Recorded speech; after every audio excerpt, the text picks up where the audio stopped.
السلام علیکم میرے بھائیوں، میں آج یہ ویڈیو جو بنا رہا ہوں، یہ ویڈیو کالج کے بارے میں ہے۔ کالج کا نام ہے degree government college KMC store. یہ نشتر روڈ پہ واقع ہے، اور ویسے تو تمام سرکاری تعلیمی ادارے تو تباہ حال ہیں، اسکول ہوں یا کالج ہوں، لیکن وہاں جانے کا اتفاق ہوا مجھے۔ میں 4-5 روز سے وہاں جا رہا ہوں یہ پریکٹیکل کے سلسلے میں۔ وہاں جا کر بہت ساری باتوں کا پتہ چلا اور بہت دکھ ہوا کہ یہ ہمارے بچوں کے ساتھ کیا ہو رہا ہے، اور جو ان کے اساتذہ ہیں، پرنسپل اور جو ان کے اساتذہ ہیں، ان کو اس بات کا بالکل ادراک نہیں ہے کہ وہ کتنا بڑا ظلم کر رہے ہیں۔ صرف ان بچوں کے ساتھ ہی نہیں کر رہے، بلکہ اپنے بچوں کے ساتھ بھی کر رہے ہیں۔ کل کو انہی بچوں نے ان کے بچوں کے ساتھ معاملہ کرنا ہے، کسی ادارے میں جانا ہے، اور ان کو اس بات کا ادراک نہیں ہے کہ وہ اپنے بچوں کے لیے کیا فصل بو رہے ہیں۔ وہاں جا کر بڑا دکھ ہوا۔ جو بچے میٹرک پاس کر کے آئے تھے، فرسٹ ایئر کا وہاں ایڈمیشن کے لیے فارم لے کے آئے تھے، ان کو اردو میں فارم بھرنا نہیں آ رہا تھا، اور جو انگریزی کا فارم تھا وہ بھی اپنا نام نہیں لکھ پا رہے تھے، اور مجھے آ کے کہہ رہے تھے کہ انکل یہ آپ مجھے فارم بھر دیں، اردو میں بھی اور انگریزی میں بھی۔ میں نے کہا اپنا نام لکھ لیں۔ وہ کہتے نہیں انکل، وہ ہمیں وہ مسئلہ ہو رہا ہے، آپ اسپیلنگ کا مسئلہ ہے اور بہت سارے کالم ہیں۔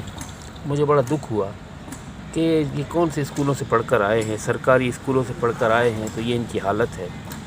اور وہاں کالج کا میں نے نظام دیکھا تو وہ کالج کا حال یہ ہے کہ پریکٹیکل، میں نے بچوں سے پوچھا، انہوں نے کہا ہمارا کوئی پریکٹیکل نہیں ہوا یہاں پر، اور یہاں میں پریکٹیکل جرنل ہم لے کر آئے ہیں تو یہ کہتے ہیں کہ یہ جرنل آپ نے باہر سے خریدا ہے تو لہٰذا آپ کو 0 نمبر دیا جائے گا، اور وہاں سے جرنل خریدیں کالج سے 500-600 روپے کا تو وہ جرنل مان لیا جائے گا۔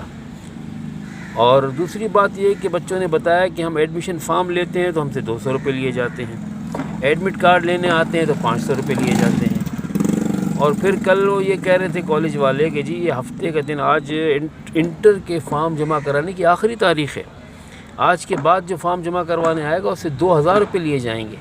بھئی کس بات کے 2000 روپے لیے جائیں گے؟ یہ سرکاری کالج ہے، 2000 روپے کیوں لیے جائیں گے؟ لیکن وہاں پر یہ سب اندھیر نگری چل رہی ہے، کوئی پوچھنے والا نہیں ہے، کوئی دیکھنے والا نہیں ہے۔ وزیر تعلیم کہاں ہے؟ وہ آئے، وزٹ کریں، دیکھیں یہ کیا ظلم ہو رہا ہے۔ یہ رشوت کا بازار گرم ہے، اور یہ تعلیمی اداروں میں ہم بچوں سے رشوت لے رہے ہیں، ہم ان کو بھی یہ سکھا رہے ہیں کہ آپ بھی رشوت لینا۔ تو خدا را ادارے باقی تو سب تباہ ہیں، لیکن کسی سے پوچھا گیا کہ فلاں ادارہ تباہ ہو رہا ہے، آپ کا کیا خیال ہے؟ میں نے کہا کوئی مسئلہ نہیں۔ میں نے کہا فلاں ادارہ تباہ ہو رہا ہے، آپ کا کیا خیال ہے، کیا کرنا چاہیے؟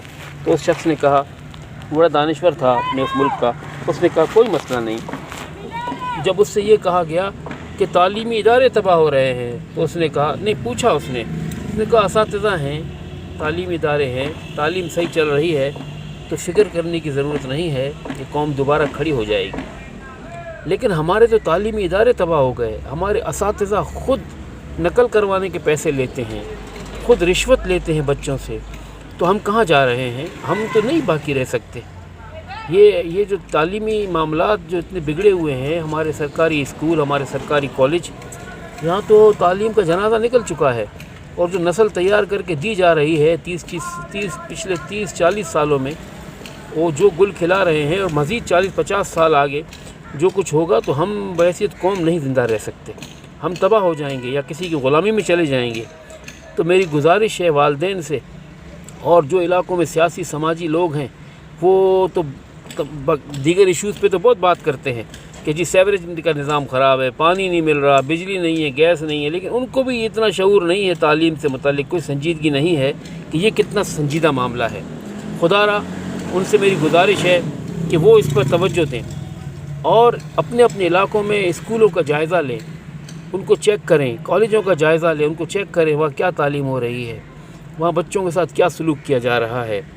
بچوں کا کوئی قصور نہیں، ہم جو ان کو دے رہے ہیں وہی وہ لے رہے ہیں۔